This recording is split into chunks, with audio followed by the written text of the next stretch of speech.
Ils habitaient en Alsace-Lorraine il y a 1000 ans. Les voici de retour dans les enclos du parc de Sainte-Croix. Velki, un mâle qui vient de perdre ses bois, et 2 femelles. Des animaux de captivité venus de Suisse et de République tchèque. C'est des animaux qui sont relativement dangereux, on ne rentre jamais en contact direct avec eux. Il faut savoir qu'ils peuvent mettre des coups de patte très puissants.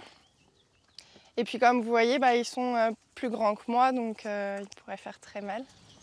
Ici, 1500 animaux vivent en semi-liberté sur les 120 hectares du parc. Et si vous avez un coup de fatigue, une visite guidée en safari train est disponible sur réservation cette saison. Alors sur votre gauche, vous allez voir, on va longer l'un des plus gros territoires français. Enfin, c'est le plus gros territoire français pour cet animal. C'est l'ours brun. On voit des belles choses et on voit plein d'animaux aussi. Le parc développe constamment de nouveaux projets. 5 logements en immersion viennent d'être terminés. Les réservations sont bouclées pour les prochains mois, une manière d'attirer un public lointain. On avait une clientèle très régionale au préalable. Avec la création des hébergements, la clientèle s'est ouverte à toute la France, au Benelux, en Allemagne et jusqu'au Japon. En 3 ans, le parc de Sainte-Croix a investi 15 millions d'euros. 18 lodges seront aménagés l'année prochaine.